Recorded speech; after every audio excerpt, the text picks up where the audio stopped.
সাদাকা তো নানা কারণে দেয়, রিওয়ার্ড নেওয়ার জন্য দেয়, অনেকে আছে কম্পেনসেশন করার জন্য দেয়। রমজান মাসে প্রচুর পরিমাণ চ্যারিটি হয়, প্রচুর পরিমাণ ভালো কাজ হয়, অনেক খারাপ কাজের পরিমাণ কমে যায়। আমরা মানুষকে ইফতার করাই, তবে ইফতারের নামে পার্টি করাটা বোধহয় ঠিক হবে না। যেমন আমরা যখন সাহারি করব, সব মানুষ কিন্তু একই সময় সাহারি করতে, এই যে একই সময়ে সবার মধ্যে এক ধরনের জাগ্রত হওয়ার প্রবণতা, সবাই একই, মানে আমরা এমনিতেই তো তাওহীদ বেসড এক কেন্দ্রিক আমাদের সমস্ত অ্যাক্টিভিটিসগুলো করি, কিন্তু দেখেন সলাতের ক্ষেত্রে একটা নির্দিষ্ট সময়ের ভেরিয়েশন করে দেওয়া আছে।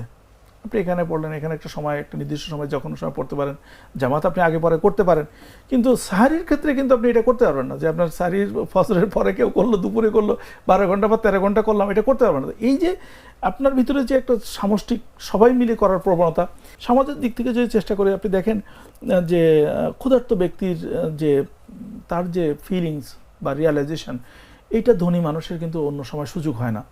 আবার ধনী মানুষরা এখানে ভালো মন্দ যেমন খায়, সাদাকার পরিমাণ যখন বাড়াই দেয় বা সাদাকাটা দেয়, অনেক কারণে দেয়, সাদাকা তো নানা কারণে দেয়। সওয়াবের রিওয়ার্ড নেওয়ার জন্য দেয়, অনেকে আছে কম্পেনসেশন করার জন্য দেয়, যে অনেকভাবে অন্যায় করে টাকা পয়সা ইনকাম করছি তো কিছু বেশি বেশি দান করি। আপনি যাই করেন না কেন, রমজান মাসে প্রচুর পরিমাণ চ্যারিটি হয়, প্রচুর পরিমাণ ভালো কাজ হয়, প্রচুর পরিমাণ, মানে অনেক খারাপ কাজের পরিমাণ কমে যায়। এই যখন আপনার চ্যারিটিটা হচ্ছে, তখন এই যে সমাজের মানুষগুলো আপনার প্রতিবেশী উপকৃত হচ্ছে, উপকৃত হওয়ার দুইটা দিক থাকে। একটা তাদের মধ্যে একটা স্যাটিসফ্যাকশন থাকে, যখন আমার কাছ থেকে তারা বেনিফিটেড হচ্ছে, আমার সাথে একটা সম্পর্ক দূরত্ব থেকে আস্তে আস্তে কাছাকাছি হয়ে আসার চেষ্টা করে। এটা সামাজিক সহাবস্থানের জন্য, শান্তিপূর্ণ সহাবস্থানের জন্য এটা খুবই গুরুত্বপূর্ণ। তো এই রমজানের এই অ্যাক্টিভিটিসগুলোর মধ্য দিয়ে তারপর আমরা তারাবি নামাজ একসাথে পড়তেছি জামাতের সাথে, সলাদগুলোকে আমরা খুব গুরুত্বের সাথে জামাতের সাথে এই সময় পড়তেছি। অন্য বছরের অন্য সময়গুলোতে জামাত মিস হলে এখন আমরা মিস করি না।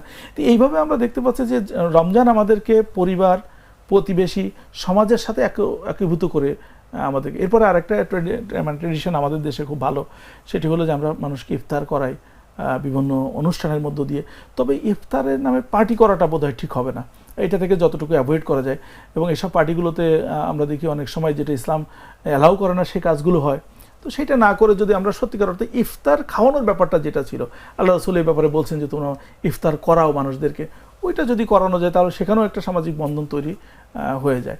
এইভাবে আমরা ইবাদতের ক্ষেত্রে এবং সামাজিক কিছু কার্যবিধি কার্যক্রমের মধ্য দিয়ে আমরা দেখতে পাচ্ছি যে আসলে এখানে সবাই একীভূত হওয়ার একটা সুযোগ রমজান মাস আমাদেরকে করে দেয়। আমার একটা স্মার্ট সিদ্ধান্তে 25% গ্যাসের খরচ কমেছে। ভাবছেন কিভাবে?